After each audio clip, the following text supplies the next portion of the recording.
Go now? Yep. Go ahead. Okay.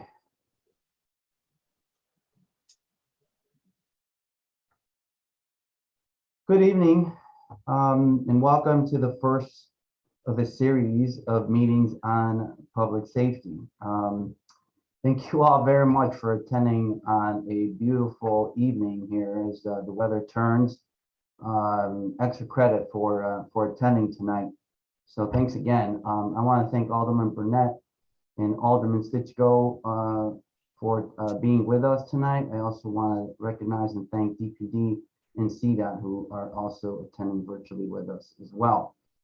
I also want to thank the community groups. I'm talking about Wilco and Now. My name is Armando Chacon. I am the president of the West Central Association. So we are a membership-based organization. We're a chamber of commerce. We've been around now something like 104 years. We feel duty to the entire community, not just our members, but our entire community. And we take that duty very serious. Many of us, including my co-presenter tonight, are not only business owners, but we're longtime residents. For tonight, we're talking about Madison Street, and we think Madison is a main street to Chicago, and certainly we think the main street to the West Loop. We think it should be special and it should be safe for everyone. We seek to change the street to be more of a to change it more into a pedestrian street that embraces its past and sets the street up for the future based on the current and future evolution of the neighborhood.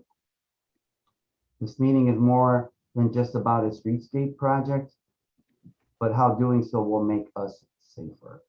It's about funding the infrastructure that we need to address the needs for our community, and we are here to listen and get your feedback. I encourage you to ask as many questions as you'd like. Going to be here till we answer all of them. So with that, this is the agenda. We're going to get into the meeting format and introductions and talk about the objectives. And we've created a new committee that Susan will go into more detail about shortly. We really want to give you some context and just how we got here, where we are, and where we think we want to go. So we'll also outline some recommendations for you. We really would love your feedback, and then maybe talk about next steps, and then get into Q&A at the end. But really, Susan, I'll hand it over to you to just talk about the meeting format specifically. You can share how we will handle the Q&A. Thank you, Armando. Hi, everyone. Thanks for joining us. Just a quick rundown so you guys know what to expect and how we'll be interacting tonight. So you have the heads up. The meeting will be recorded and we'll post a link on our website, so keep that in mind. Obviously, as Armando mentioned, he and I will be the presenters, but of course, we want to be able to open this up to get your feedback as well. So we want that balance. Rod that you see here, and we'll give intros in just a second. He's going to be coordinating the Q&A. And keep in mind that we're going to stop at certain variables based on how much Q&A is coming in so that we can answer those questions. We really encourage you to use that Q&A to field any thoughts and questions that are coming up. Just keep in mind there's not an active chat option, so that's a little different compared to other webinar setups, so keep that in mind. Repeated questions might be grouped, so as we're answering, if it's not your exact wording in the way you asked it, but we're grouping it in a response that answers the sentiment of your question, you may notice that. I think it goes without saying, let's keep it respectful, right? We're all neighbors here, so let's not say anything we wouldn't say to each other's faces. I think that's really important as we keep our rapport here. And then when it's appropriate, if maybe you feel like it's hard to put everything you're trying to say into a typed question, we will have some options for you to speak up and we'll unmute you. So you can raise your hand and Rod's going to help us moderate for that. So keep in mind that you will have that option. And then we are aiming to try to answer everything tonight. If there's something we don't have the answer for, which is probably going to happen. We'll tell you. The answer might be we don't know, but guess what? We're going to do our best to find out. So as we field those, we will also be collecting anything that we feel like needs more follow-up. Thanks, Susan. So let me just take some time to introduce who we have with us tonight.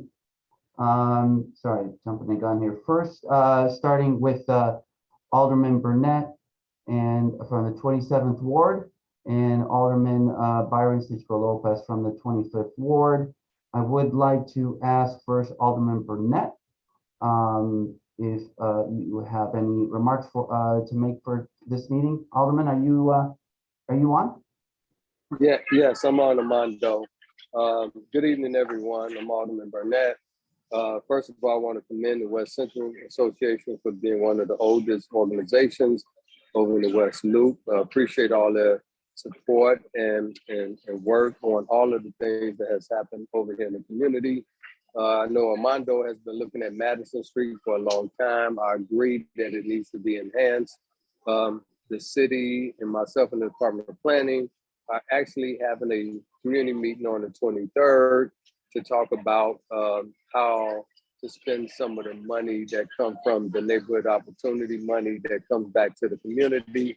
So maybe some of those things after they do a survey, maybe we can do some of that, spend some of that money on Madison Street. But we look forward to listening to everyone, seeing what you guys are interested in. We're blessed to have a neighborhood where we do have excess money to be able to spend on infrastructure. So you guys just need to let us know. And thank you. I also want to thank my colleague for working with me also, Sigcho Lopez. Thank you, Alderman. Again, thank you for joining us tonight. Alderman Sigcho Lopez, are you on as well? Yes, thank you, and good evening, everyone. Also want to thank all of you for bringing us all together. Certainly, we're here in our capacity as the 25th Ward Office to listen to the concerns of the residents, understand the consequences, of course, all the decisions that are being made. We want to make sure that we are fully accountable to the decisions, and I hope that through this presentation today and dialogue among residents, we understand and assess the issues. You know, there's certainly traffic and congestion that is creating serious quality of life issues, and we need to discuss. I also saw another question that was brought up to us in terms of making sure that we have consistent policies around protected bike lanes, right, and creating safety for pedestrians and cyclists as well. So we're fully committed to listen to this conversation of the residents. There's some really tragic situations right now in the city. Cyclist who was recently killed in the community, and the many unfortunate tragedies that we see of violence. So it requires a dialogue and collective participation to ensure that we communicate clearly what the community needs, and we're here to help in any capacity. So again, thank you for bringing us all together, and look forward to helping in any capacity. Thank you again. Thank you, Alderman. I want to recognize again DPD and CDOT for being in attendance. Moving on, I am the president and longtime resident in the neighborhood. Susan Rothman, who is my co-presenter tonight, does a lot, runs a business here on Madison Street, and is a public safety chair and an officer and WCA board member. Want to recognize Rod, our director of operations, and also Carla. Both Rod and Carla have spent a lot of time preparing for this meeting, so I just want to recognize their efforts. Russell McKnight, who is been in the neighborhood a long time in a different capacity as a police officer and a consultant. He is now a security consultant for Four Corners and is on our security committee. I want to recognize the leadership of the Madison Row Committee that is chaired by resident and Madison Street business owner Gudrun Snyder. Her vice chairs are Nicole Green, Tuan Han, and Diego Russ. These are people you probably know. Nicole with Smitten, Tuan new cafe on Madison Street, and then Diego Ross, owner of Leaders. Moving on with the objectives for tonight. Susan? Yeah, thanks, Armando. So really quickly here, we want to make sure we provide some history and context around the discussion. We will be presenting a vision and recommendations around the Madison Row streetscape. And so much of that embodies community feedback that we've already received. So we're at a point where we want more. That third point there, a huge part of the conversation is exploring ways to improve infrastructure around pedestrian, vehicular, and cycle scooter safety. So I think sometimes we can end up getting really narrow in conversations around pedestrian only or cycle only. We want to make sure we're thinking about all the different angles. And then most importantly, continuing to get input from you all. You can see there that during the meeting, you can also, or following the meeting, you can send us more feedback via community meetings, that's plural, at wcachicago.com. So keep that in mind in addition to the Q&A option. And then we also want to be able, from the feedback of this meeting, to identify next steps. Where are we going from here? Yeah, continuing on, just a nod to that public safety committee that we have initiated at the WCA. While tonight is going to be really focused on the work for Madison Street and the specific streetscaping work, we did just want to speak briefly that we have started this committee.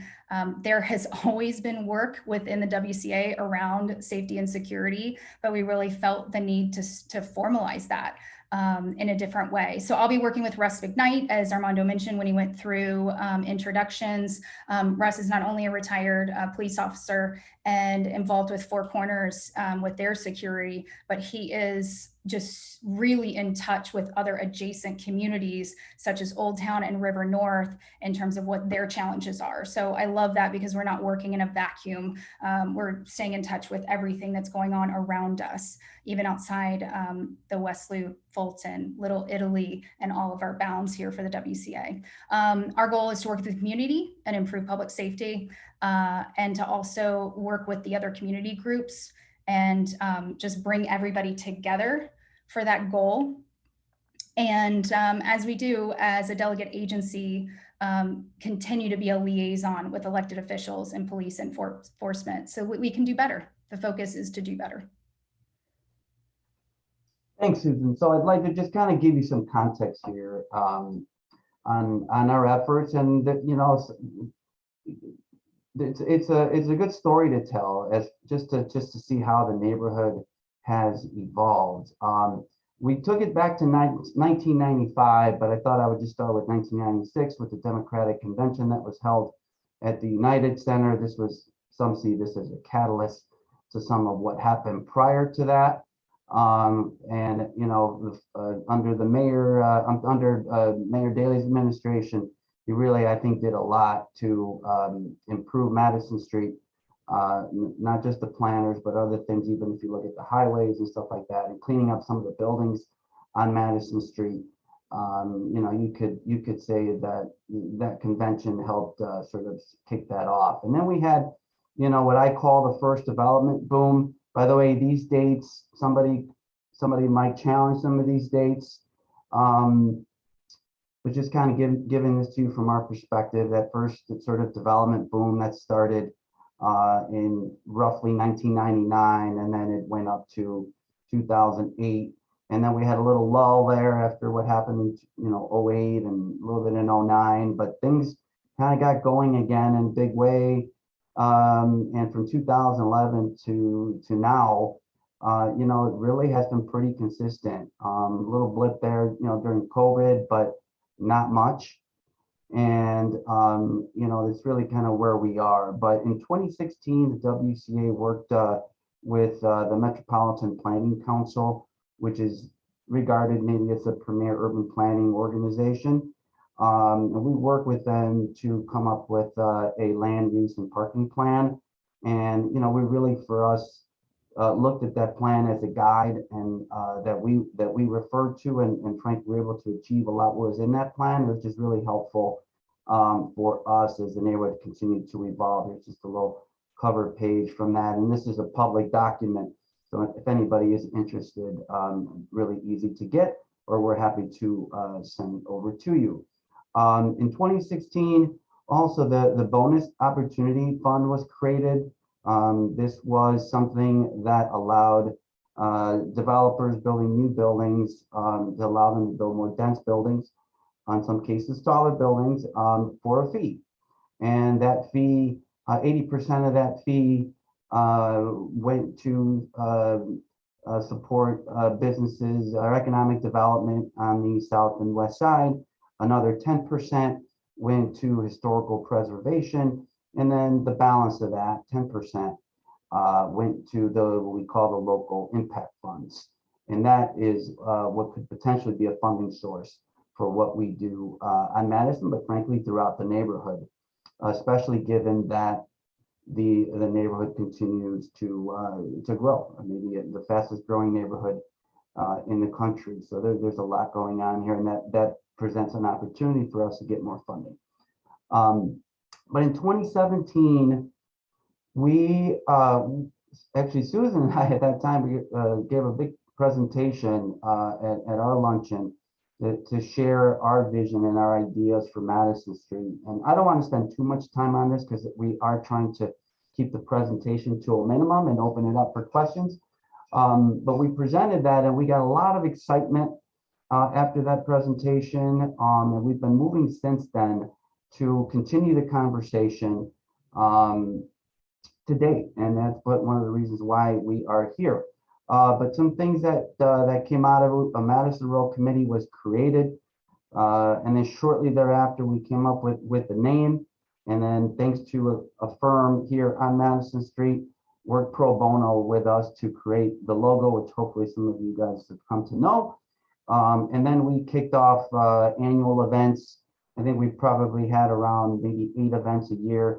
That stopped obviously in 2020 because of COVID, and unfortunately we didn't do any. Just a couple, I think, in 2021. We are looking to restart those here sooner than later. Moving on, in 2017, the city created a task force for the West Loop design guidelines, and maybe some of you know what this is, maybe you don't. But this is really a task force that was created by the city. And, and this is just a quote that I took from the design guidelines, where they're recognizing the contributions of this group. The working group consisted of West Loop stakeholders, including residents, developers, community organizations, and other local leaders. And here's the task force. There's some familiar names on here. I'm proud to say that I've worked with a good number of these folks over the years and continue to do so. But there's residents here, obviously our elected officials, all the community groups were included on here. There's residents here, there's business owners, a pretty wide range of stakeholders that work together on the West Loop design guidelines. So there was multiple meetings, and there was meetings between the task force and public meetings. And we saw the first draft, and in the conversations realized that Madison Street was not in that conversation. And at our request, Madison Street was added, and we are grateful for that. There was multiple community meetings that were hosted by the city for feedback. I attended every single one of them. They were open to the public, and actually they were very well attended. And Armando, you're breezing past that After all first that, point. You're breezing past that first point, but it's a big deal that I want people to recognize that, when those plans came out, there was a lot of focus on everything north of Madison, and we recognized the challenges with density increasing, with the mix of residential and commercial, that there was a tremendous need along Madison Street. And so I just want to give you props, because you were a big part of making that happen and making sure the community's voice was heard. Thank you, Susan. I appreciate that. Shortly, that process, that same year in 2017, the West Loop Design Guidelines were adopted by the Chicago Plan Commission on September 20th, 2017. And I believe that same month, the city council, if not the following month, the design guidelines passed at city council and adopted. Here's just a cover page for this report. It is also a public document. It's roughly close to 80 pages, I want to say. Happy to give you the pages where Madison was included on that report. We're providing some of that information here tonight. And here's a visual. It's not labeled as such, but this looks like Madison, potentially at Madison and Aberdeen. Maybe you know, Black Barrel there to the right, and some of those low-rise buildings there on the what is that, northwest corner. You can kind of see what's going on here with the bump outs, with the crosswalks. You can see the planners are not there. And this was broken out into two phases. You know, the first one was based on feedback from community, stakeholder, and sister agencies. A long-term improvement vision for Madison Street is illustrated. The vision is considered in two phases. The first near-term phase includes removal of the existing landscape medians. In their place, pedestrian refuge islands and corner bump outs will be implemented to improve pedestrian safety.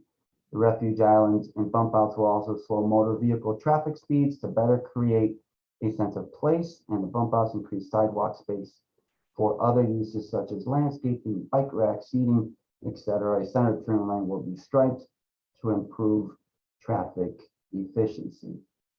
I thought I would provide some visuals. Here's that pedestrian island, the refuge island that I mentioned. You see some greenery, which I think is important. I think it tells the world that we're civilized. I'm quoting a longtime friend in saying that. You see the corner bump out here. This looks like something, actually, there's a good visual in New Buffalo that recently did a streetscape project, and you'll see these bump outs there. And believe me, you'll likely see several Chicagoans lounging out there. But as I mentioned, there were two phases. The second, as it says here, improvements to streetscape elements such as landscape planners, seating, lighting, and upgraded hardscape materials will be implemented as part of the second phase of roadway improvements. This phase of improvements will complement changes made to the roadway geometry as part of phase one, and will support Madison Street's identity as an important West Loop commercial corridor. This might be a good time to maybe just pause and just see if there are any questions so far.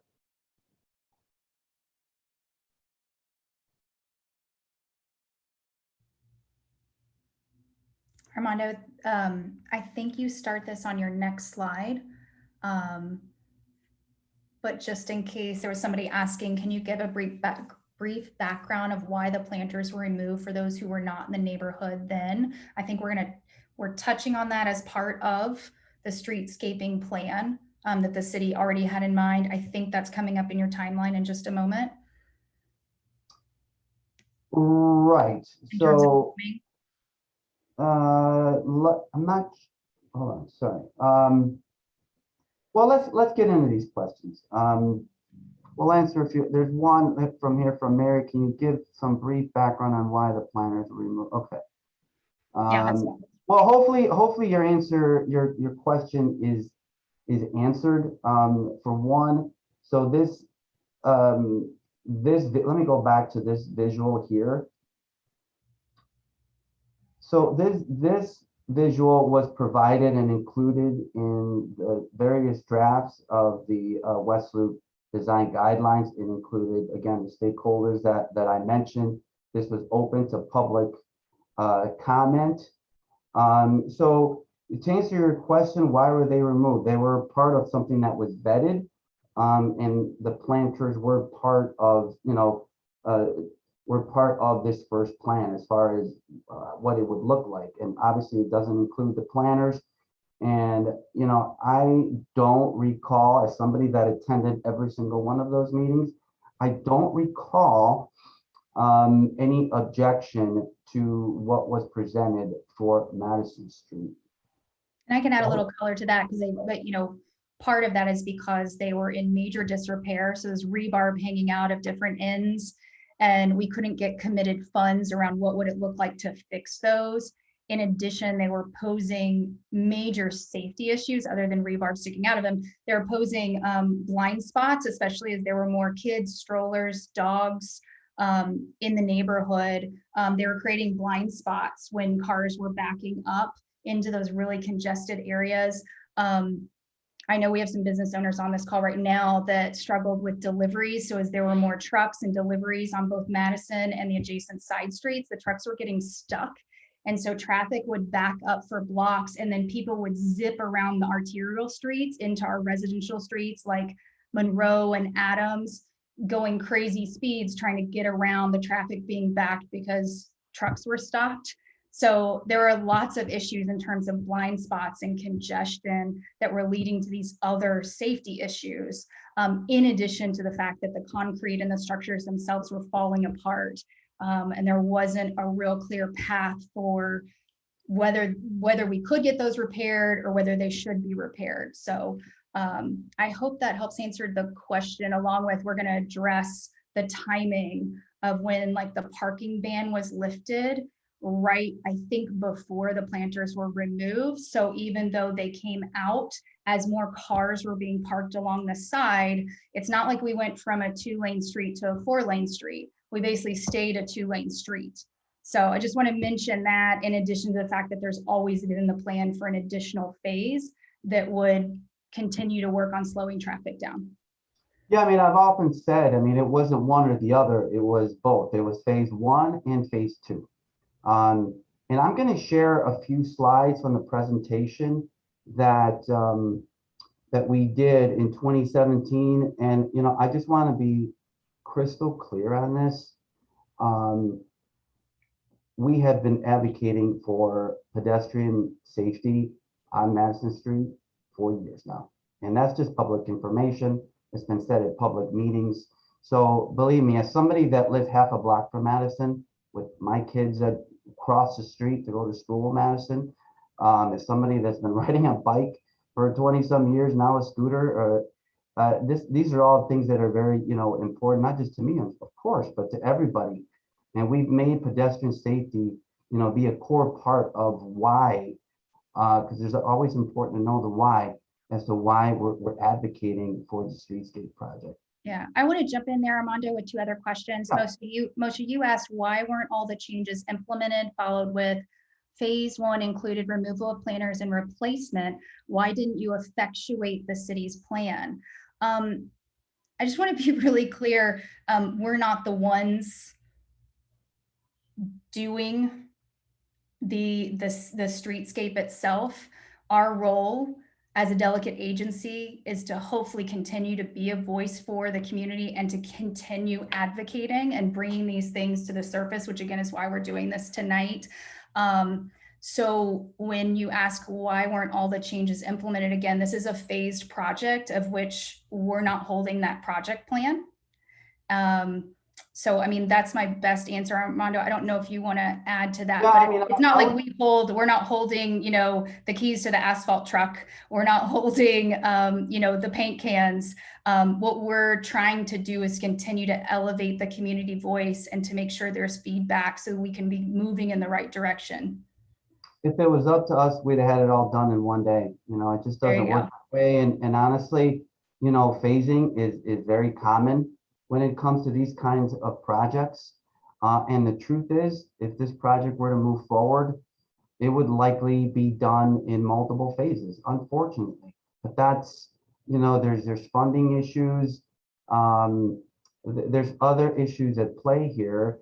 But yeah, I mean, frankly, I wish we could have done it all at once, but sometimes when you have funding to address one phase, and then you move forward with that phase. Now, again, I should, you know, definitely defer to CDOT and DPD, and they're going to be they are part of the conversation.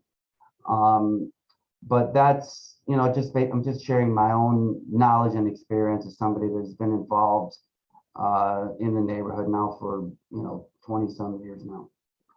So should we address another question here? Alec, who was the final decision maker on removing the planters?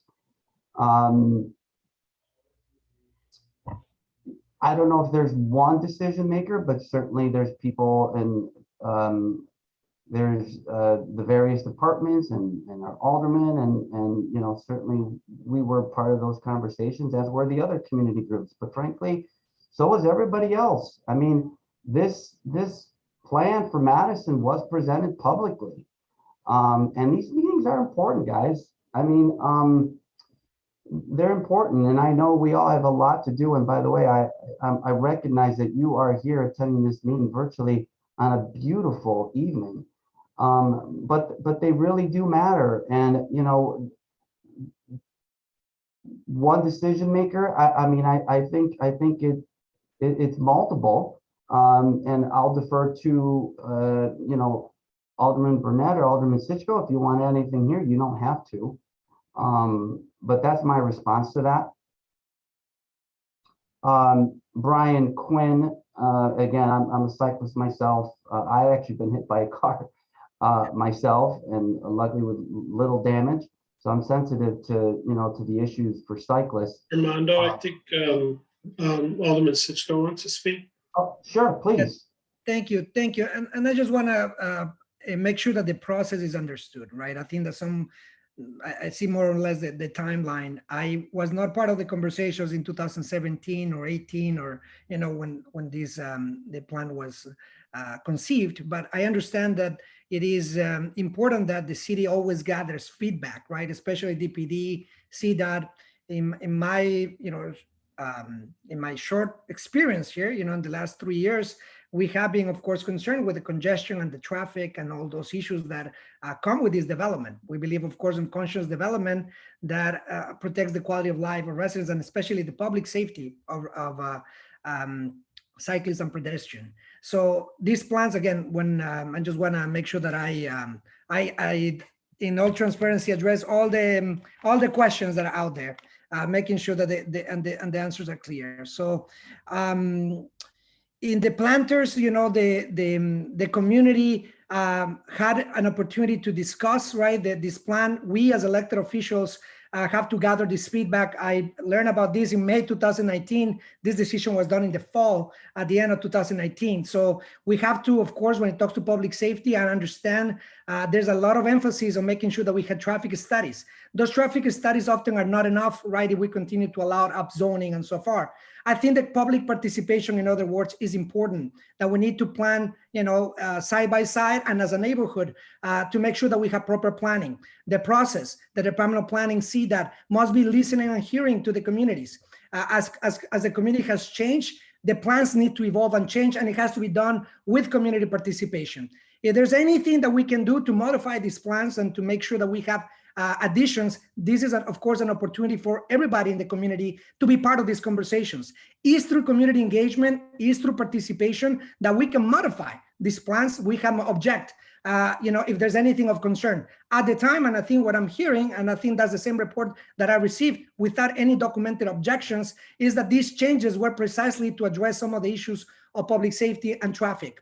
And we have to follow in the case in our office, you know, with a few months in office, it'll be illogical for us to go against recommendations that are recommending better safety in the community. Again, this is a conversation that we need to have. If there are modifications, that's what we're here to do, at least on my end. And I can tell you that decisions in our office are not done by developers, are done with participation of the residents. You have a full commitment to make sure that it changes, at least on the side of the 25th ward, and coordinating as much as we can with 27 and 28th, that we prioritize the safety, the quality of life of residents. So I just want to reaffirm that we're here to listen, and any changes, I think Alderman Burnett mentioned, there will be a coming up meeting where we expect to have more support or more participation. Thank you, Alderman. And I just want to clarify for everybody, what I showed you here and shared with you is really not a plan. It's really just sort of concept renderings based on, you know, conversations and feedback given during the Westwood Design Guidelines. We do have some, you know, new recommendations. So going back to Brian Quinn, your question, this is the time to ask for changes to the plan. when it comes to cyclists. Now, we've added bike lanes in the neighborhood. I think we've seen a trend towards that more and more in the city, but there's still not enough. And obviously, we had a tragedy not just a few weeks ago. So it's important. I just want you to know and everybody to know that this is still very much a work in progress. And your concerns are not just noted, frankly, but really, really heartfelt. And just to say on that comment, for Brian's comment, I'll read that aloud. He said, it seems there are no safeguards planned for cyclists on Madison, correct? We're going to get to the recommendations. And, keeping in mind the width of the street, the fact that it does have the bus coming on either side, the fact that there is parking and we're still just a 2-lane street for the majority of the length of Madison that we're talking about here, that is part of the difficulty of finding the right solution there. But I think, Brian, what you'll see with the recommendations further in the presentation of what we would like of elevated intersections, better identification around intersections and bump outs, that those are things that will naturally provide more safety. Is it everything we want? No, it's not, to be honest. I mean, but we are having to work within the constraints of the width of the street and what's already there. So I wanted to speak really candidly to that because Armando and I are both cyclists. We both use scooters. We both have kids, young kids walking in the neighborhood. We get it. I just don't want that to be missed. So why don't we, maybe we'll answer one more question for now, just to kind of keep the meeting going. Let's see, one more question on the, let's see, why wasn't the traffic light installed at the intersection of Madison and Peoria as recommended by CDOT, and whose payment was agreed to by John Buck Company as part of the Port Plan development? Again, I don't work for the city, but my understanding is that DPD would be potentially the organization to answer this question. However, I think we can flag this for now as something that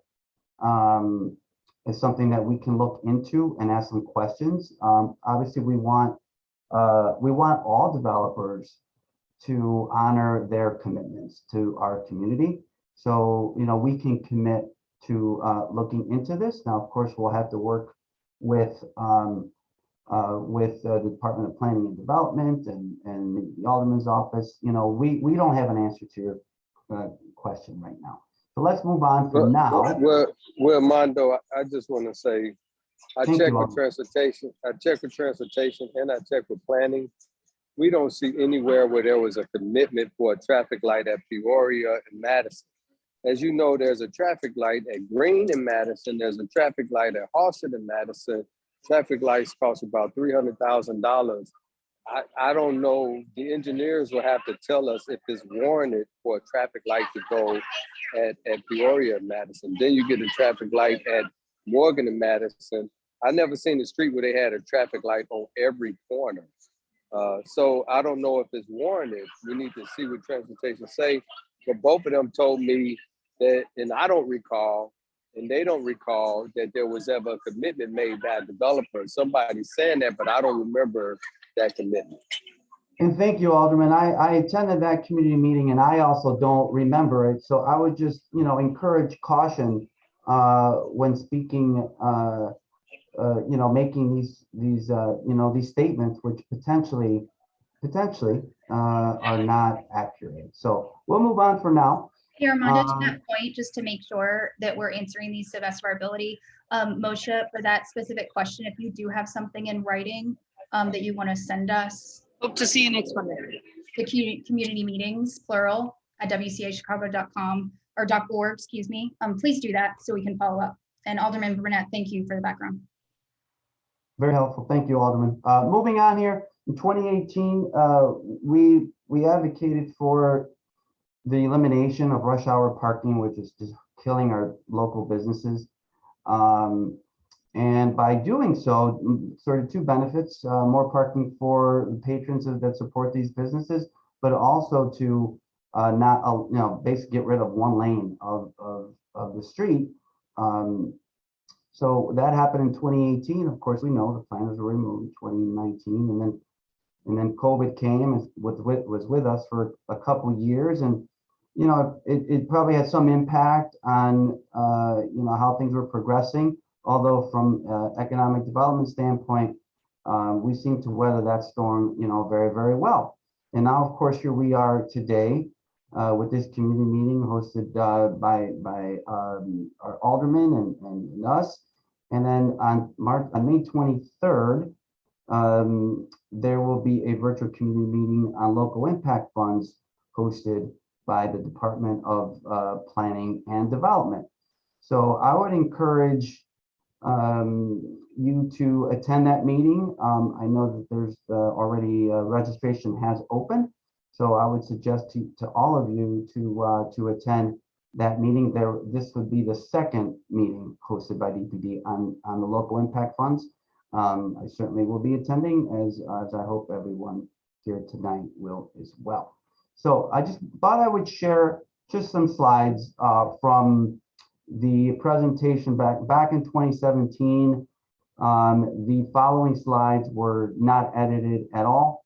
Again, you have to go back to 2017 here. I won't go into too much detail on each one, just to kind of keep the conversation going, but they give you some insight as to, sort of what we were thinking for Madison Street. We really wanted to just strengthen the corridor and really, activate and vitalize Madison Street. It was inspired by other streets here in Chicago on Clark Street and Abercrombie in Venice Beach, California. And there's others, frankly. There's another street in Scottsdale, and I think really what we wanted was just a really vibrant street where our residents and guests can enjoy and lounge and enjoy the street. Again, inspired by a vision to create a vibrant main street for Westwood with its own distinct character. What do we want it to be? Again, we wanted that neighborhood feel. People have told me Madison is a street you drive through. Well, we don't want that. We want to make it a pedestrian street and give you a great pedestrian experience that's distinctive, lasting, and memorable. We want more daily conveniences. There were some vacancies then, and there's very few now, which is great to see. We came up with this still retro classic Chicago meets small town Main Street with a laid back feel. We just want to have a street that we can all be proud of, including some visuals here, a healthy mix of businesses, be more selective with the businesses that we attract, and be selective on nationals. Nothing against nationals, but just, there was one national that came to the street, seemed to upset some people in the community. So just having better communication with the landlords, who frankly have been very attentive and responsive and saying, oh, okay, I just didn't know that's what you wanted. So we really want kind of, not necessarily a mom and pop kind of business, but, we would like to avoid the nationals. And again, I'm a guy that goes to Starbucks a fair amount. So I like that national. Maybe you don't, but that's kind of what we're going for. So moving on, again, just wanting continuity. Armando, I want to add to that.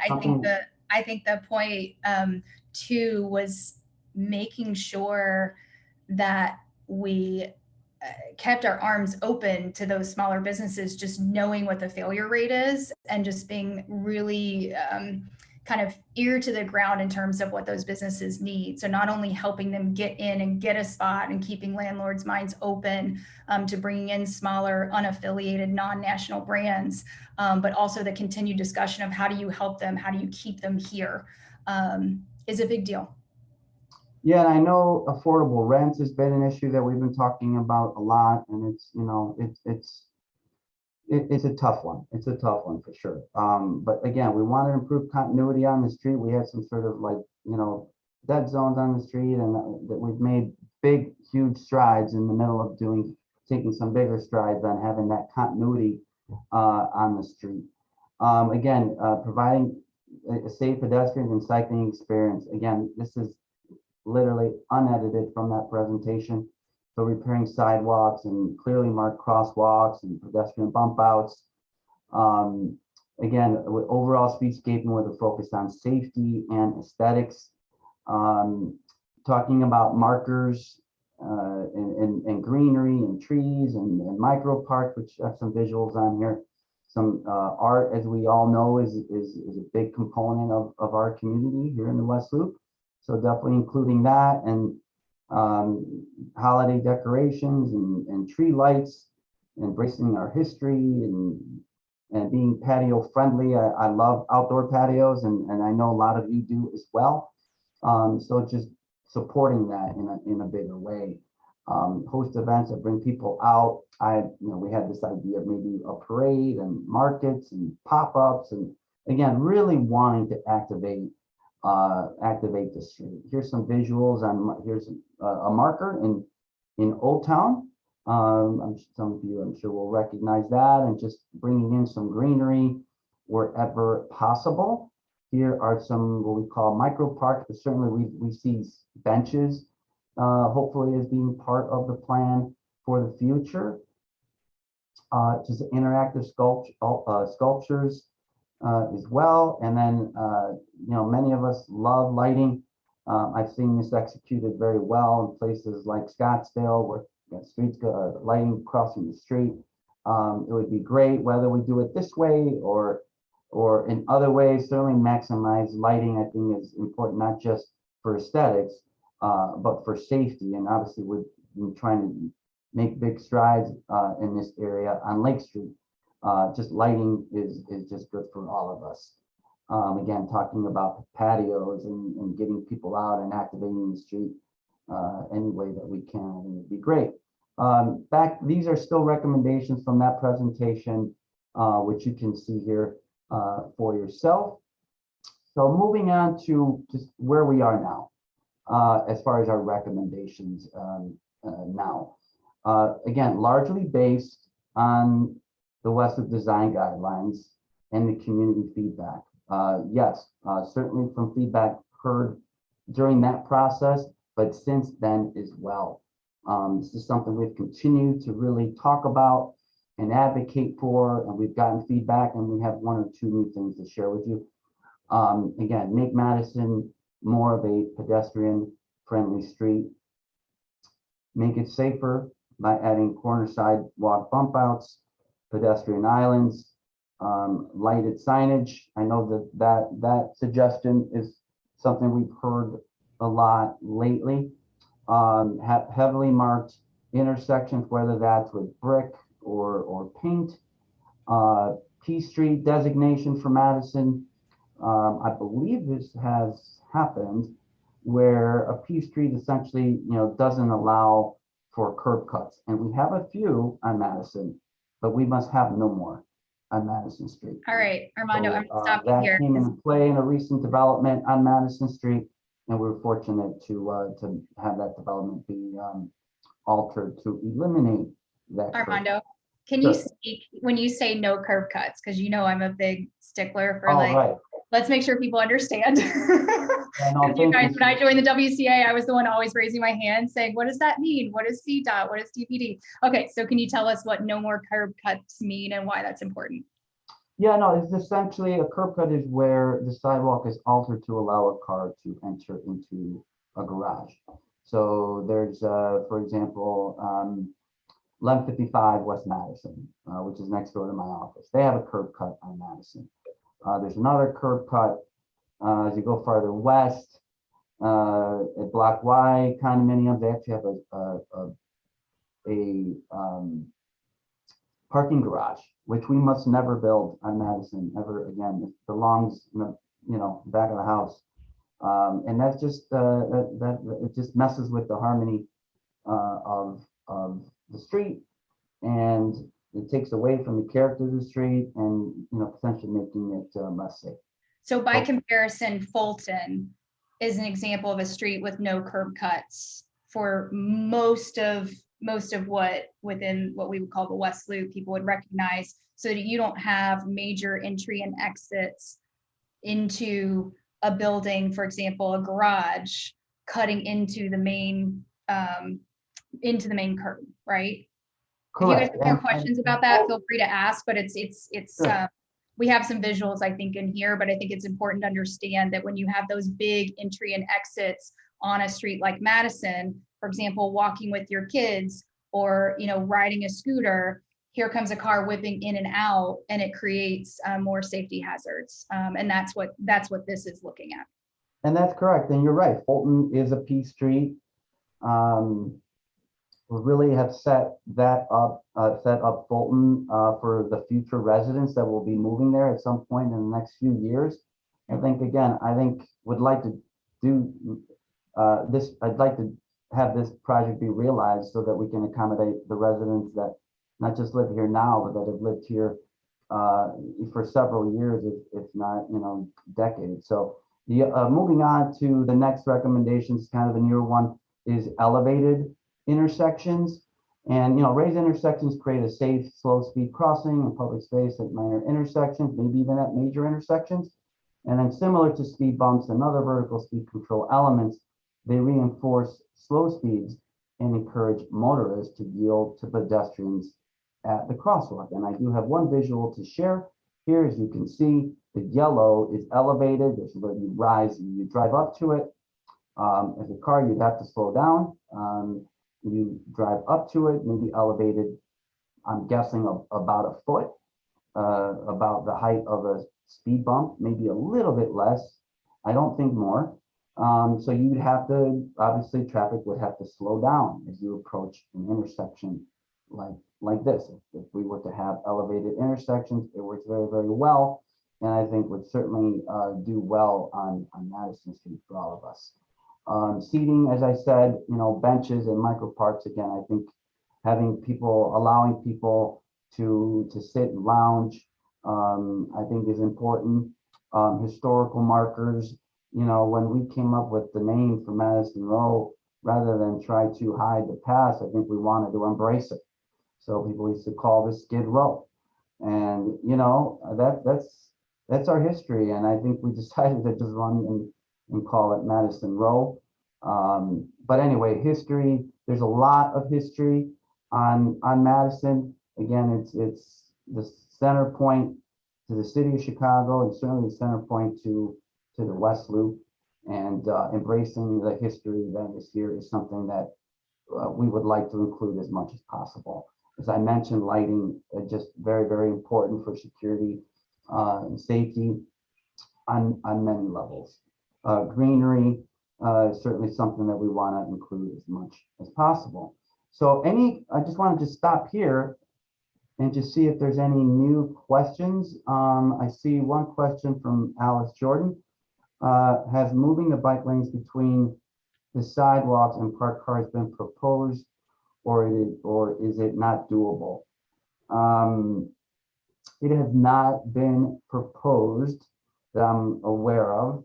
Is it doable? That's open to further discussion. And maybe this is a good time to tell you that, based on this feedback and questions, certainly they would be noted. And again, at this point, we're still having a conversation. If this project were to move forward, the city would hire a design consultant, which would come up with renderings and share these renderings with the community for further discussion before being finalized. So hopefully, as of right now, Alice,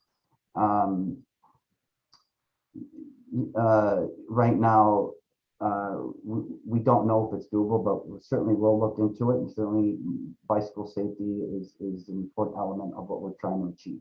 Yeah, I spoke to this a little bit previously, that, a big factor is the width of the street, and keeping in mind that balance between wanting traffic and bikes and scooters and everyone to be able to flow through at the right speed for the density that we have, but also not too fast. And so we're working with both width and, the idea of those elevated intersections is that it does slow down how fast people can go between each intersection, right? So it naturally is slowing down traffic. But Alice, I love your question. I think we need to continue to advocate for cyclists, for scooter safety, obviously for pedestrian safety that we've touched on today as well. and keep pushing to see if it is doable, because we keep hearing the feedback that in general, the width is a challenge here. But maybe that can be looked at again. And that kind of goes, Armando, to Alex's question. If I skip down to that, what are the specific biking infrastructure that will be installed? I'm not noticing anything about bike lanes or physical protection. That is the challenge with the width of the street, and having bus lanes on either side and having parking on either side. So just being super transparent that we don't have the answers here, but if you guys can keep submitting those suggestions, because we're going to collect all this from this meeting. This is what DPD and CDOT and the alderman and everyone needs to hear in terms of feeding into this plan and what the community wants. And I think that's part of our job, is to bring, to bring our elected officials to hear us, and the relevant city departments. And we're just trying to communicate your feedback and be a conduit to dialogue as it relates to this and other issues. So moving on to maybe some other questions here. Darsh, let's see, related to public safety, is the idea of public enjoyment or the discontinuation of public nuisance. I understand we have had some of those issues on Madison Street, motorcycle, dirt bike, music, exhaust. Curious whether addressing that is within the scope of this initiative, or is that primarily law enforcement? Well, I mean, I think some of these infrastructure improvements would certainly help. Not allowing people to just whiz through, and the noise issue. I mean, I've noticed that, Madison's become kind of a cruising street in the summer, and there's some limitations of what we can do, and that's where maybe law enforcement can get involved. Moving on, there was something I thought I saw. Let's see. While you read, Armando, I just want to make a quick note of Darsh, your comment. That the infrastructure changes, specifically what Armando was talking about in terms of raised intersections and the bump outs, those really do slow down traffic. So it makes it harder for people to those specifically really keep people from being able to blaze through. On the officer piece, I mean, I think most people are aware, but if not, I think it's a good time to remind you. I mean, there are so many officers retiring. So just in terms of people being able to sit on corners or, be able to watch or be on their typical beats, they're just undermanned. So when it comes to a noise complaint versus another kind of complaint, our hands are kind of tied with that. Yeah, and I just want to say, I mean, I think the presence of police just goes a long, long way. As many of you know, we've been advocating for the return of our foot detail guy, not just on Madison, but on other streets. And, just due to shortage of manpower at the Chicago police, we haven't quite gotten there. However, we do get him every once in a while. And every time I see him, just a couple of weeks ago, I get so happy and excited. And maybe hope, and I hope that maybe he, that he's back to his regular detail. And unfortunately, that hasn't happened. Last night there was a couple officers on bikes. So I mean, I think the police is doing the best that they can. We're trying to continue to advocate for our community when it comes to public safety. I want to move on to Matt Letourneau's question, and I think Matt, you make a good point. Let me just read the question. It is important that as we recommend and implement traffic safety improvements on Madison, we must remember that other parallel streets like Monroe, Washington, and Adams cannot be left out of the discussion. Any speed reduction measures on Madison may just shift the problem to more residential areas in the West Loop. Yeah, I mean, I think you're right. I mean, I think we need to have a comprehensive plan. We do think that I think we can make big strides with public safety on Madison. Obviously, as we know, May Toy was not hit on Madison.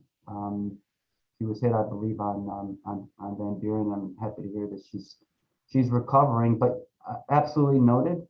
And I think this is something we should continue to talk about. B Cops, I just answered that question. let's see. I mean, there's a lot of questions. So let's just get to them. I mean, that's why we're here. So Laura Perlman, and let's not forget the United Center. Let me make sure that's not the second part of your question. Let's not forget the United Center traffic on top of our local drag racers. Seriously dangerous to walk around here. So much traffic, people, scooters, multiple construction trucks, and personal vehicles in and out. I'm going to take that as a comment, and it's definitely noted for sure. I mean, that's why we're continuing to have this conversation and Laura to push for the attention in our area. And, you know, back to Matt's conversation, does it need to be broader? Yes, we have to start somewhere.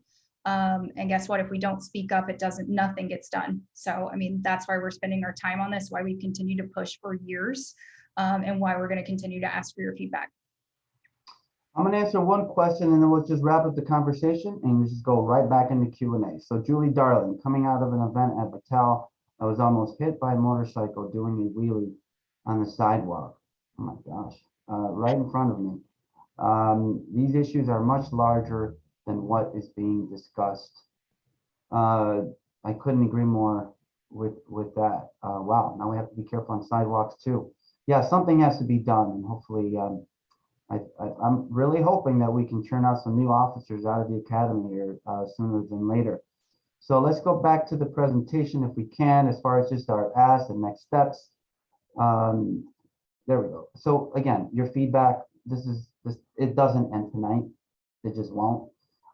So please continue to share that, you know, with us. And, you know, Julie Darling is with the Westwood Community Organization, you know, I mean, and Matt is with the Neighbors of West Loop. I mean, we need to be working together, and we fully plan on doing just that.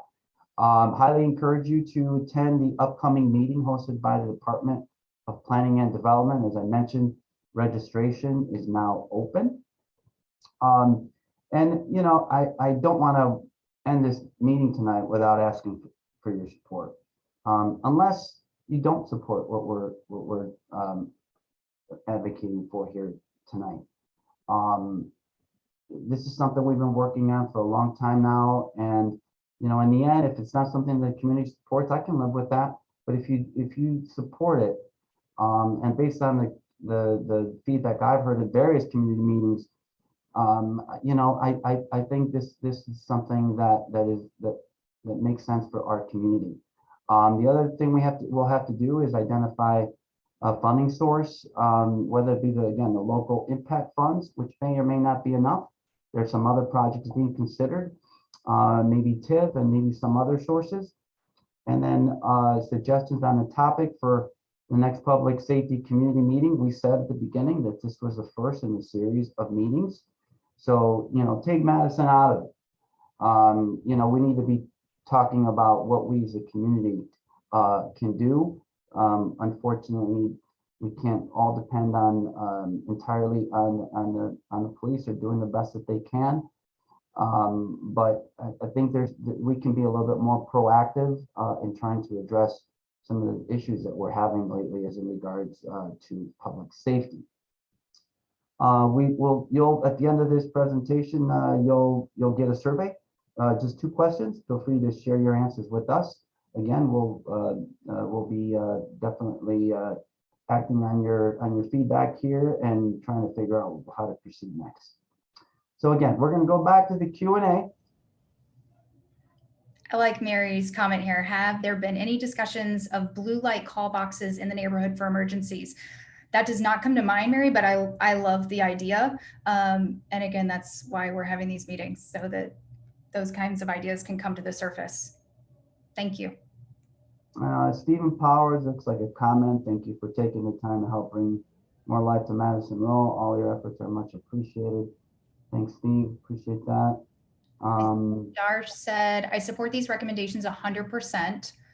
For the record, I'm not supportive of configuring Madison for bicyclists for the reasons already mentioned. Noted. Where a community badly needs exactly the same types of interventions is around our schools, parks, such as Mary Bottomay and Skinner.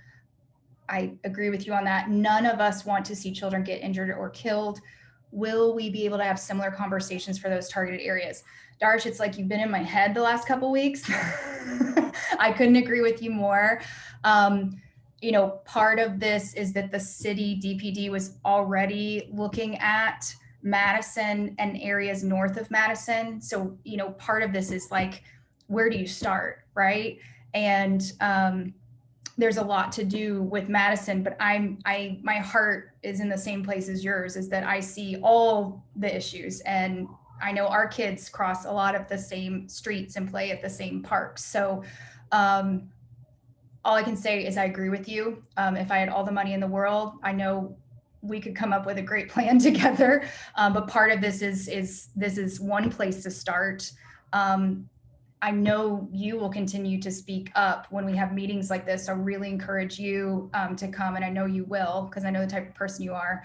And I think from there, it's how do we advocate as partners with the parks and with the school. I don't know exactly what that looks like. So I'm really open to those suggestions. And I'm also open in the survey that we have following this, any recommendations that you have in terms of what needs attention in those areas, or all ears. All right, moving on. So Allison Buckley asks, the city has a new program to link cameras to the police. Could local businesses on Madison do so? Sorry, this shifted here. To do so to help with the drag racers, etc. Yes, you know, so Carla on our staff is pretty familiar with this program. She works pretty closely, as does Rod, with the Chicago Police. This is something that we will continue to look into. She's unfortunately, we're having to kind of divide and conquer tonight. She's at another meeting for us tonight. That for just a second, Armando. I think Laura, are you referring, or was that Laura? No, Allison. Allison, are you referring to the OEMC project? I believe.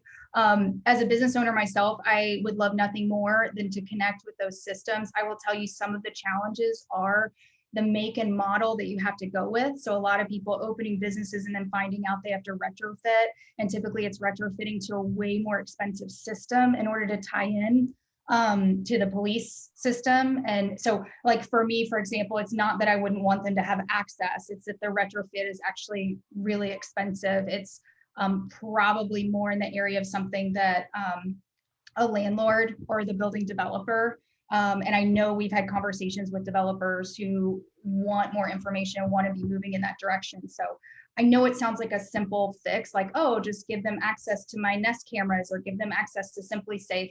Those are actually two brands that they don't connect with, mostly because of how easily they can be hacked. So I believe it's just 4 different types. It might be 5, but again, they're they're higher end. They're typically not something like a small to medium business is going to have. If that's changed, I'm all ears, and I can take that back to Carla and see if she has any updates on that too. But thank you for the question. Yeah, we do actually have update on that. In addition to the OMC, the police have instituted a program where you can just register your camera so that if there are any incidents within the neighborhood, they know where they're at. And I think what you brought up, Susan, was some of the recommendations and requirements for OEMC are pretty high. And I think having this other plan that's just recently instituted with the city and the police will help in terms of building that log of where the cameras are, so that they can expedite some of those incidents. Rod, that's awesome. Okay, I'm excited to get that information. That's something that Russ and I with the safety committee can head up to. Thank you. So I just want to get to a couple of Laura Perlman's questions. She says, if the development is here and continues, which it will, safety needs to be first and consideration for those of us that live here. We keep building. We have no green spaces and no safety. We are trying to fix a problem that should have been considered long before all the influx of development on every block. I think we are, when we think about this project, we are sort of thinking, there's some forward thinking going on here. And that will certainly have to be considered as if we move forward. How can we right set this for the future, for the next, 10, 15, 20 years? And we'll have to really look at that. We'll have to have some foresight in thinking, not just what works now, but what the trajectory of the neighborhood is. So that's something we'll definitely be thinking about as we continue these conversations. Again, I just want to be clear about this. I mean, we need, in order for this project to move forward, we need your support. We need community support. Again, unless you don't agree and think this is worthwhile, it's something that we should do. But if you do, then I would ask you respectfully to be as vocal and involved as possible. I know that we all have different things going on, so I just wanted to just say that. Moving on, Mike Windish, what would be the timeline for implementation of changes, improvements once they are voted on? Question mark. It would be nice to fast track this so that changes can be made in the next year. I would love to fast track this. I would love that too. Thank you, Mike, for that. Mike, So just to be one of my clear- old members, so I wanted to say hi. Mike, that would be my Christmas wish. If we could have it in a year. Unfortunately, that's not in our hands. That sits with the city in multiple groups, DPD, CDOT, for example, two big ones. Our role here is to push as much as we can. Unfortunately, we will not own a project plan. We can't own the timeline. We're trying to get the voice of the community. And our commitment to you is that we will continue as these plans come together to have forums like this, so you guys can continue to give your feedback. And Mike, just so to be clear, nothing has been sort of voted on in regards to, whether this project was approved. It's on the Westwood Design Guidelines, which, were more sort of conceptual. So there's been no funds that have been appropriated for this, just to be clear. Obviously, that's kind of what we would like. And, again, I'm very grateful to have Alderman Burnett and Alderman Sigcho just kind of hearing your feedback. So moving on, Tammy Whitaker, I just want to say thank you for your service and caring. Sorry, that moved on me. And caring for our lovely Westwood neighborhood. I support your suggestions. I think we all know this is a work in progress, and this is ongoing work. We'll continue to make the Westwood a better, safe place. Agree 100%. So thank you for your support. Thank you, Tammy. Moving on here, Armillo Hinojosa.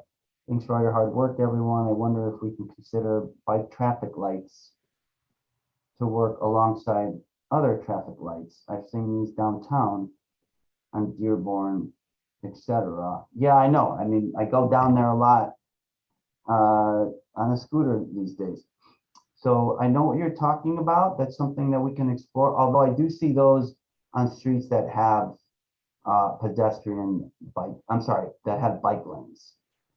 I don't think I've seen them on streets that don't have that. So again, your idea is duly noted. So thank you for that. Allison Buckley, thank you so much for spending. Sorry, it keeps moving on as I start to read the question. Thank you so much for spending time on this very important issue. Madison needs to be safe for all of us and our kids. I'm very supportive of your recommendations. Allison, thank you very much. And again, I would just ask, as if I haven't maybe imposed on you enough tonight, to attend the meeting on May 23rd and voice your support. And by the way, I didn't really mention this. I do have letters of support. So if you're a resident and you want to sign it, please reach out. It's already written for you. All you have to do is sign it. But really trying to build some real grassroots support for this project. So thank you. Moving on, Mary Molman. Appreciate your questions tonight, Mary. A lot of good questions. Is there anything that business owners can post in their shops to raise awareness to all of this and promote engagement? Wow, Mary, that's fantastic. I appreciate that. We do have that letter of support. I'm happy to drop off blank letters and you can have them signed. But you know what, Susan, I'm thinking we should come up with a visual flyer of some sort, and something with some real meat on it, you know, that gives a clear picture of what we're trying to achieve here. So Rod, that's a takeaway for us. So we should work on that. Again, that letter of support is ready, but we'll work on some additional collateral for that. Also, Mary, a second thought here is that most of us in our businesses have pretty good size email distribution list. So if you're comfortable with that, if you do a monthly newsletter, being able to add in here, you know, for May, for example, what we have coming up with DPD, that you can give feedback and getting your community, starting with your business, involved with that, including those in email newsletters or notices. I think it's a good way to show people that you care about your community and you want them to care too. Oh, perfect. Thanks, Mary. I just saw your comment. It's awesome. Great. So me, Yon Katz, this committee only for Madison Street issues or surrounding area considered as all West Loop. I'm sorry to miss the first 12 minutes due to a client meeting, and also I'm new to this association. Today is my first participation. So to answer your question, yeah, this is this public safety committee and the issues that we're trying to address are not just for Madison Street. So that was the topic for this meeting, but we'll have others to discuss some solutions for some of the other issues that we're having. Obviously, you know, we know of the carjacking that happened yesterday, and it's been a chronic problem for our community and others throughout the city. So certainly that's something. I got a Facebook message for this morning about a car being stolen from this condo building, you know, so yeah, I mean, we definitely will have some issues to discuss. Unfortunately, they'll continue to be there, and we think we can do better and improve the situation if we all work together. Darsh, another question from you. I haven't heard opposition from anyone to the recommendations presented. Can you confirm maybe using the hand raise feature by giving opposers a chance to directly voice any opposition?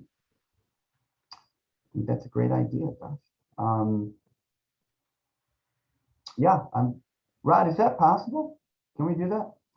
I think we would need to ask the question probably in the affirmative of, given what's been presented, can you raise your hand if you support the current recommendations? Darsh, I don't know if that's along the lines of what you're hoping for. Which we should qualify with that by saying, you know, subject to further vetting and discussions. Again, the discussion doesn't end tonight. But yeah, I mean, that's a great question. Is anybody opposed to what we're doing? Wait, we can't ask that at the same time. They're answering whether they're with it. Oh, I'm not seeing that. Sorry. You're better at this than I am.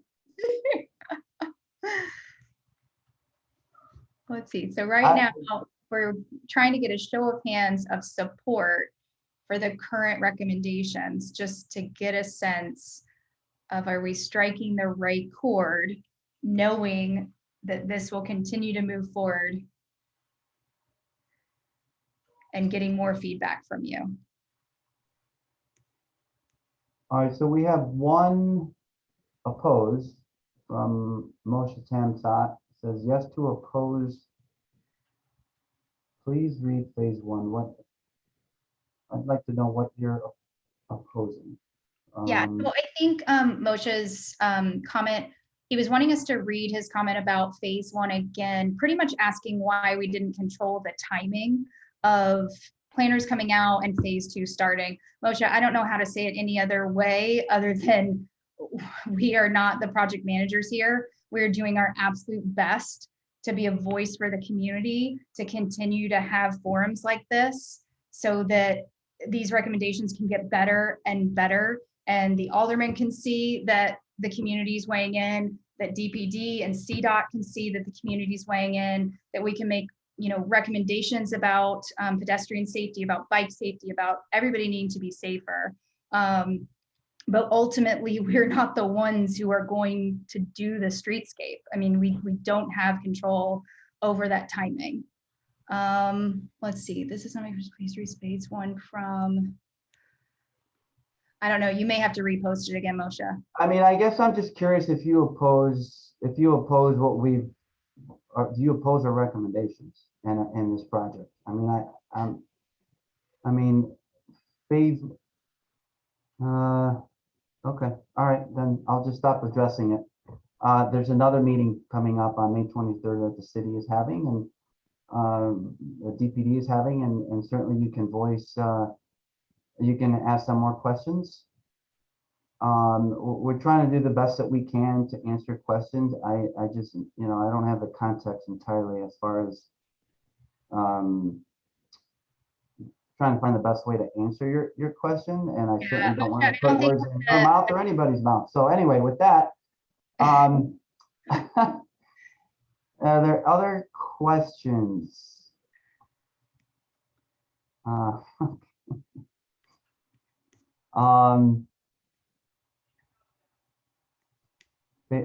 Slide back up for phase one. Okay, let's go. Just because I want to be a stand-up guy, but phase one.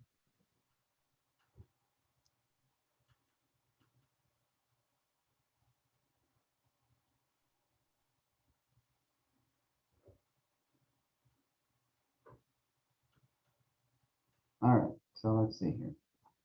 Again, I'm still trying to understand the question. Yes to oppose, please read phase one again. Okay. It's there for everybody to read. Again, what is your question? Yeah, Moshe, you said I was putting words in your mouth. I think you're continuing to try to press on why we haven't made things happen differently or faster. Dude, you know, keep speaking up and giving your feedback on the streetscape and what you want. Continue to encourage your neighbors to do the same. And hopefully we come out with a plan that makes not only Madison Street better, but the whole neighborhood better as we advocate with the city. That's going to be with DPD, that's going to be with CDOT, that's going to be with the alderman. So this is not a one-way street. It's not us choosing what happens. It's us doing our best to elevate the voices and to vet these ideas so that everything's heard. Yeah, and I just want to know we're answering all questions that as we understand them. So, I mean, we're here. Alec has a question. You mentioned something about a DPD meeting on the same topic. I think you said May 27th. Do you think a link for that? Actually, so Alec, I should clarify that. Thank you for asking. So the meeting is actually on May 23rd. May 23rd. There is I think, Rod, can we post that link here? Yeah, I'll post it. I'll answer his question here in a second. Okay. So Great. I just want to just clarify that that meeting is to discuss the local impact funds and how to spend those funds. There's a few other projects that are being considered. And I think what DPD would like, and again, this is Department of Planning and Development. I think they just want to have another meeting to get feedback really on which project we as a community support, and obviously Alderman Burnett and Alderman Sigcho have you know, obviously a lot of influence on that, and they're here with us tonight. So hopefully this is helpful for our aldermen, but hopefully I'm answering your question. Again, the meeting is on May 23rd, and Rod is posting a link to register for that particular meeting.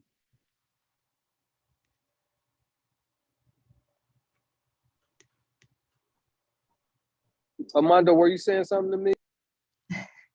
No, Alderman, I was not. I was just answering a question about the upcoming community meeting that DPD is having on May 23rd to talk about the conversation on the local impact funds and potentially how to spend those funds. Alderman, I think we're about to wrap up here. I think we've answered every question. And again, want to thank everybody for attending. But did you have any closing thoughts that you want to share? Only thing I want to say, I commend you all for putting this together. I know it's a lot of work. This has been your vision for a long time, Armando. From the first day that you told me you wanted to do something different on Madison Street, I said I would support it. Whatever we can do to enhance it, make it safer, make it more beautiful, I support it 100%. We're blessed to have all the resources in order to do some things, so let's take advantage of it. Good job. Congratulations. Thank you, Alderman. Well, we have some work to do, and having your support is tremendous. Thank you, and much appreciated. Alderman Sigcho. No, thank you again. I also want to thank you for bringing us all together. We're fully committed to work with you on this vision. We want more people at the table. Everyone is welcome. I think that is clear here, that we want a community-driven process. We understand the seriousness when someone is a victim in our community, when there's a tragedy, when there's an accident. We take very seriously our responsibility to hear your concerns, but more than anything else, develop a plan with you that can prevent any tragedies. I know it's a difficult time, and really appreciate Alderman Burnett as well as everyone here in the call for bringing us all together. I look forward to the conversation on the 23rd, and look forward to working together.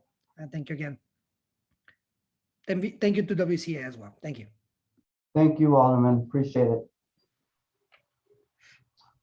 Susan, anything else before we wrap up? Rod? I mean, I'm trying to see if there's any other information that we can share that's relevant here. And I think we were able to keep it to an hour and a half and spend the good part of this meeting answering questions, which was our goal, frankly.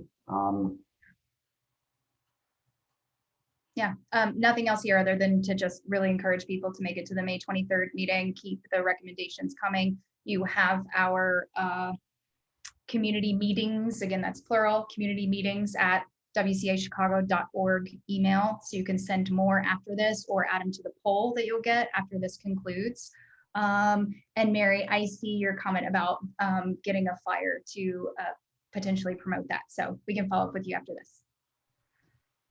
Yeah, I just want to finish again by thanking everybody and asking you again, if you could, if you can express your support with the letter of support that we've written, and attending, and not just attending the meeting on the 23rd, but stating your support for what we're trying to achieve here. And again, I mean, I often say, I'm an open book, and Susan's, we're on Madison all the time. So any thoughts to share, whether it be through email or in person, we are here for you and for all of us. So with that, thank you again tonight. Enjoy the rest of the night and look forward to continuing the conversation. Good night.